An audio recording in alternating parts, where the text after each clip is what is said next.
임대가 잘 차여 있으면 모르겠는데 덜 차여 있거나 마이너스가 나는 경우들도 네, 있는 것 많죠. 같더라고요. 네네. 그래서 사실 요즘에 금매 물건들이 좀 나오는 경우가 있어요. 저는 이제 풀 레버리지를 써서 그래도 시장이 좋아서 괜찮았거든요. 요즘 부동산 시장에서는 그렇지가 않거든요. 그러면 건물이 이제 마음에 들었어요. 그럼 어떻게 접근을 해야 되나요? 일사편리, 토지이음 뭐 이런 것들이 있어요. 거기서 그 건물에 직원을 치시면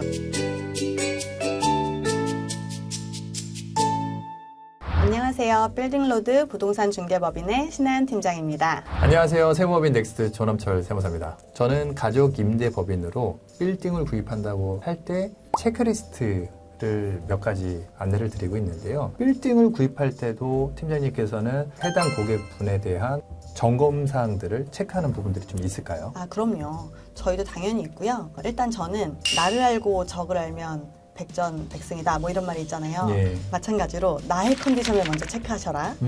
그리고 사고 싶은 물건에 대한 거를 조사하셔라. 이렇게 말씀을 드려요. 먼저 나의 컨디션 체크는 뭘 해야 되냐? 그럼 딱 두 가지로 먼저 볼 수가 있는데요. 첫 번째는 내가 자금이 얼마나 되는지, 가용할 수 있는 현금 얼마나 되는지를 먼저 계산을 하셔야 되고요. 네. 그리고 그 대출을 얼마까지 받을 생각인지 그걸 먼저 좀 짜셔야 돼요. 그래서 그 자금 조달 계획을 제일 먼저 세우시는 게 좋고요. 여기에는 이 매매 금액뿐만 아니라 취득세, 재산세, 뭐 종합부동산세 등까지 다 이제 세금이 나가잖아요. 그런 부분들을 세무사님께서 잘 상담해 주시겠죠.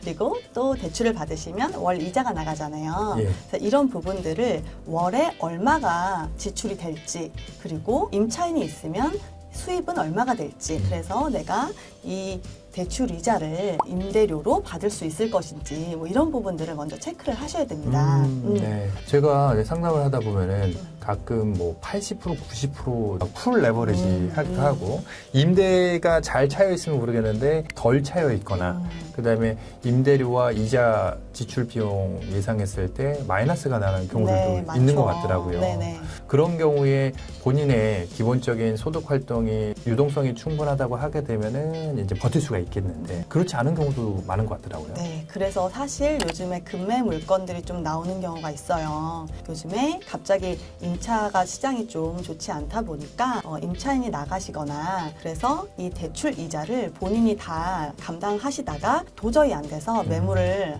내놓는 경우가 좀 많이 있습니다. 그래서 처음부터 네. 이 자금 계획을 좀 잘 짜셔라. 그리고 만약에 현재 있는 임차인이 나간다면 내가 과연 이 대출 이자를 다른 소득으로 낼 수 있을지 이런 부분들을 한번 체크해 보셔야 될 것 같습니다. 최악의 경우에 감당할 수 있는지를 그쵸. 체크하라는 거네요. 네, 맞습니다. 개념상으로는 제가 이해가 되는데 구체적으로 수치상으로는 어떻게 좀 이해를 하면 좋을까요? 예를 들어가고 대출은 몇 % 정도가 적당하고, 그다음에 월세 수익과 이자 비용에 대한 비율이라든지 금액적으로는 어느 정도가 적당한지 좀 가이드라인이 있을까요? 일단은 대출할 때는 은행에서 이제 LTV라고 해서 전체 그 매매 금액이 아니라 감정평가 금액의 70%에서 80% 정도, 요즘은 좀 많이 줄어서 70% 정도 대출을 해주고 계세요. 거기에 이제 추가로 본인의 개인의 신용대출이나 아니면 다른 담보물건이 있을 경우 추가로 대출을 해주시는데, 저는 이제 시장이 좋을 때는 풀 레버리지를 써서 매입을 하는 경우가 굉장히 많았고, 그래도 시장이 좋아서 괜찮았거든요. 왜냐면 내가 들어간 돈보다 시세 차익이 더 많이 올랐기 때문에 나중에 이제 매도할 때 보면 더 많은 금액을 수익을 가져가실 수가 있었는데, 요즘 부동산 시장에서는 그렇지가 않거든요. 네. 지금 2022년부터 매매 대금 자체가 거의 그대로입니다. 그래서 시세 차익이 많이 없고, 그렇기 때문에 최대 50%까지는 현금 보유하시는 게 좋다고는 말씀을 드려요. 50%. 예, 보통 좀 뭐 안정적으로. 예. 60%, 70% 얘기하는데 좀 많이 대출을 받은 거네요. 사실 평균적으로는 70% 정도 받으시고 계시고요. 요즘 같은 시장이라서 좀 변동성이 많고 네. 공실 리스크라든지 리스크가 있다 이자가 또 보니까 많이 올랐잖아요. 이자율이 올라가고 예, 하다 예. 보니까 보수적으로 한 50% 정도가 그러면 충분하다. 아. 예, 정말 보수적으로 말씀드리는 보수적으로 거고요. 하게 되면 그런데 또 이렇게만 말씀드릴 수가 없는 게, 매매할 수 있는 건물 금액이 좀 작아지잖아요. 그렇죠. 예, 그렇게 되면 마음에 드는 건물이 또 그렇죠. 마음에 드는 건물은 또 비싸거든요. 그렇죠. 그래서 자꾸 이제 연끌을 하셔가지고 그 네네. 건물을 구매하시려는 심리가, 사람 심리가 좀 그렇게 되더라고요. 뉴스에 계속 연끌했던 뭐 건물들 이런 것도 금매가 나온다 뉴스 나오기도 하는데요. 아파트뿐만 아니라 건물도 마찬가지였던 것 같고요. 그래서 저희는 이제 대출을 하실 때 꼭 주 거래은행이 있더라도 두세 군데 정도 은행들을 시중은행들을 컨택을 하셔서 꼭 금리와 한도를 꼭 비교를 하셔라 이렇게 말씀드리고 있고요. 그리고 혹시 아시는 시중은행들이 많이 없으시다면 저희 중개법인에서도 그런 도움을 드리고 있으니까 참고하시면 되겠습니다.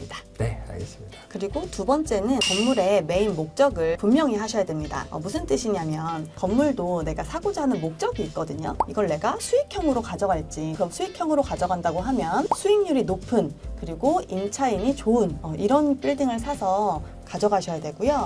혹은 사옥으로 내가 직접 사용하겠다 이런 분들도 좀 많이 계세요. 그래서 본인 사옥으로 사용하실지 혹은 노후 건물을 리모델링이나 신축해서 건물을 가치를 올려서 되팔겠다 이런 분들도 또 계시거든요. 그래서 본인이 어떠한 걸 찾고 계시는지를 정확하게 스스로 좀 판단을 하셔서 생각을 하시면 좋은 건물을 찾는데 훨씬 도움이 되실 것 같습니다. 그러면 메인 목적이 세 가지가 있다고 말씀을 주셨는데 첫 번째는 수익성 건물, 두 번째는 사옥용 건물, 세 번째는 리모델링 밸류업 건물이 있다고 말씀을 주셨는데 그 건물마다의 좀 접근 방식에서 특성이라든지 주의할 점이 있을까요? 일단 먼저 수익형으로 가져가시려면 임차인이 좀 우량 임차인이 있는 곳을 선택하시는 게 좋고요. 그래서 메디컬 빌딩으로 맞춰져 있다거나 학원 뭐 이런 건물도 참 좋습니다. 그리고 사옥으로 쓰실 분들은 보통은 이제 직원분들이 어디에서 좀 많이 근무를 하시는 게 좋아하시는지 이런 부분을 체크를 하시는 게 좋고 금융 쪽에 계신 분들은 뭐 여의도 쪽 또 강남에 테헤란로 쪽에 많이 몰려 있거든요. IT 쪽이 많죠. 네. 그리고 지하철역에서 도보로 몇 분이 걸리는지 이 부분도 좀 되게 중요하게 맞아요. 보거든요. 직원들이 네. 항상 그 교통이 네. 편해야 되니까. 그래서 그런 부분들을 좀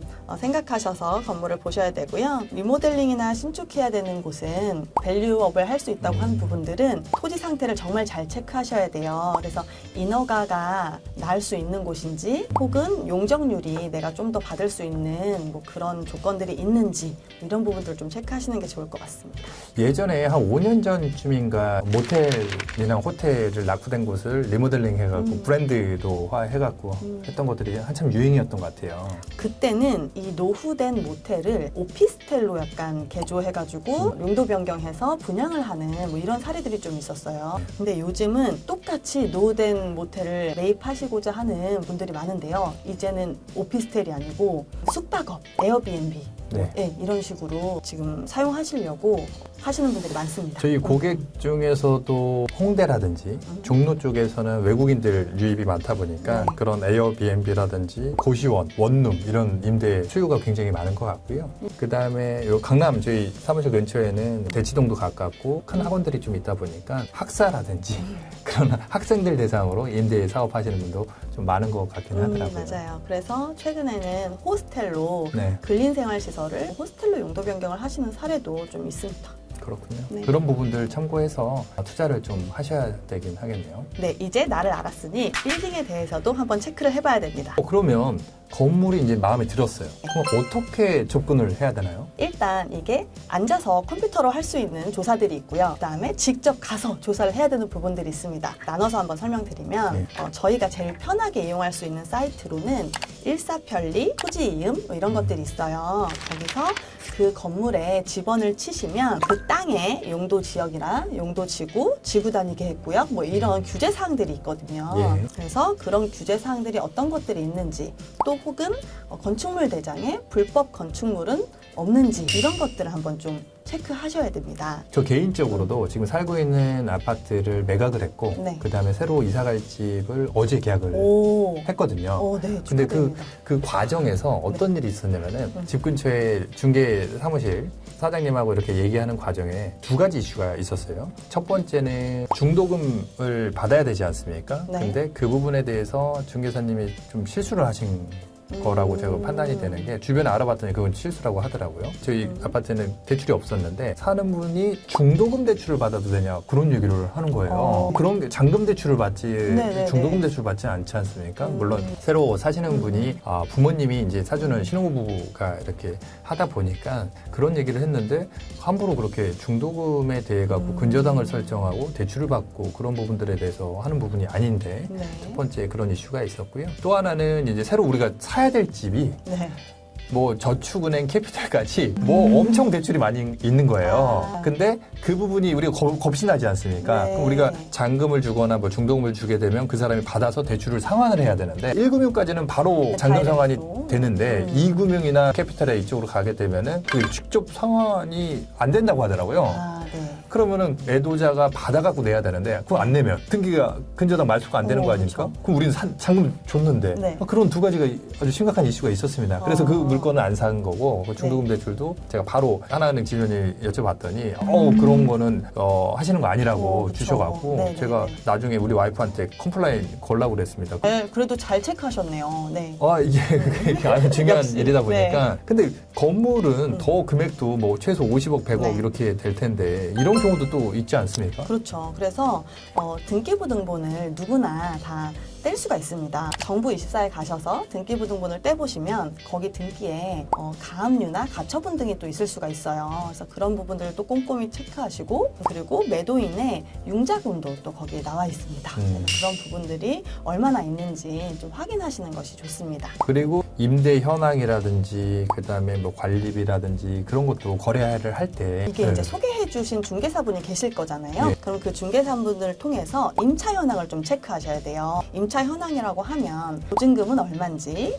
월세는 얼마인지, 그리고 관리비는 얼마가 나가고 있는지, 그리고 최초 입주일, 임대 만기일 이런 부분들을 좀 체크해 보셔야 되고요. 또 추가적으로 건물 관리에 들어가는 비용들이 있을 수 있거든요. 그런 부분들은 얼마 정도가 지금 들어가고 있는지 이런 것도 확인 한번 해보셔야 됩니다.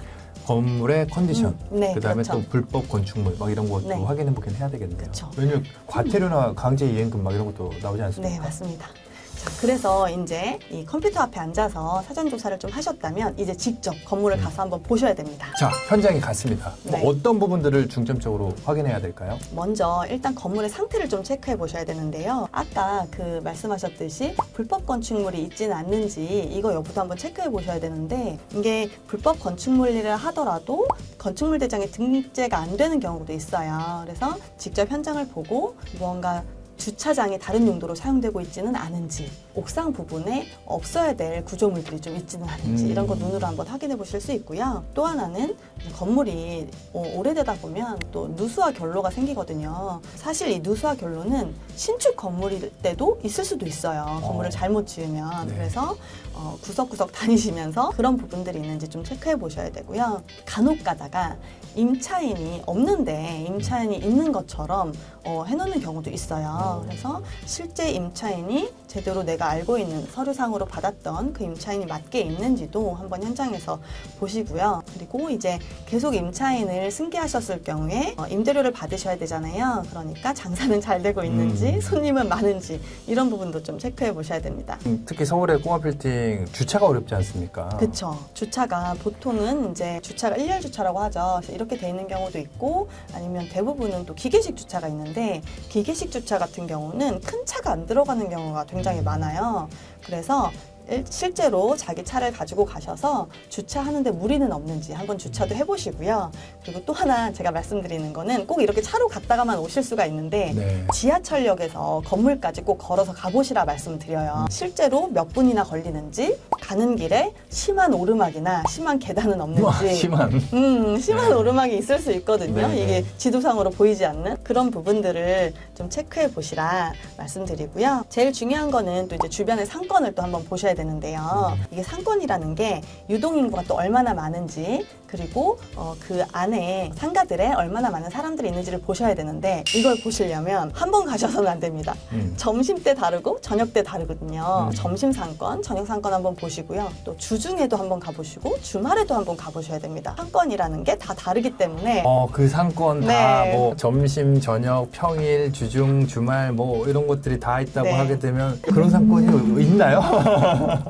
쉽지 않을 것 같긴 한데. 그렇죠. 쉽지 않죠. 그래서 가끔 가다가 한번 굉장히 활발할 때만 한번 가보시고 너무 잘 된다라고 생각하실 수도 있는데 여러 가지 시간대를 가지고 한번 가서 보시고 판단을 하셔야 된다라는 말씀을 좀 드리고 싶어요. 이게 작은 돈 쓰는 게 아니잖아요. 엄청 그럼요. 네, 모아둔 큰 돈을 쓰시는 건데 그 정도는 충분히 한 10번은 갔다 오셔야 되지 않을까요?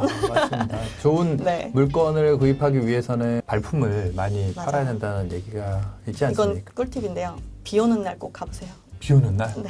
왜 그렇죠, 그건? 실제로 비가 많이 올 때 안 보이는 부분들이 좀 보일 수가 있습니다. 오. 누수 흔적이 가려졌던 것들이 좀 보인다든지 아니면 가끔 이게 지하 반지하가 이제 상가가 있는 경우가 네. 있는데 거기에 물이 좀 넘쳐서 들어온다든지 이런 어. 부분들이 비가 왔을 때 가봐야 볼 수 있는 부분들이 또 있거든요. 그리고 이렇게 그 누수에 관련된 사항은 빌딩을 매매하실 때 잔금을 치르고 나서 한 6개월 정도 매도인의 책임으로 이 누수가 발생했을 경우 매도인의 책임으로 공사를 한다 정도의 특약을 좀 제시해 볼 수 있습니다. 네. 하자 보수에 대한 네. 특약을 또 넣어야 된다라고 말씀 주신 거네요. 네. 어쨌든 이번 시간을 통해 갖고 빌딩 매입 시 체크리스트 첫 네. 번째는 나의 컨디션 체크를 해라. 네. 그 다음에 그 체크 중에는 첫 번째가 자금 체크를 해야 되고 네. 가용할 수 있는 두 번째는 매입 목적에 따른 네. 수익형이냐 사옥이냐 리모델링이냐 그 다음에 마음에 드는 건물이 있다 그러면 반드시 사무실에서 할 수 있는 집에서 조사할 수 있는 부분을 사전 조사해야 되고 그 다음에 사전 조사가 끝났다고 하게 되면 현장에 가서 현장 방문 체크를 해야 된다라는 네, 맞습니다. 세 가지 주제에 대해서 말씀을 주셨는데요. 저도 건물을 구입하시기 전에 법인부터 설립하시고 그 다음에 그 이후의 프로세스를 가끔 안내해 드리는 경우들도 있는데 오늘 팀장님이 이야기 주신 내용 바탕으로 저도 훨씬 더 공부도 됐고 제가 나중에 건물을 사게 될 때도 참 네. 도움이 많이 될 것 같습니다. 네, 그때는 꼭 저를 불러주세요. 그런가요?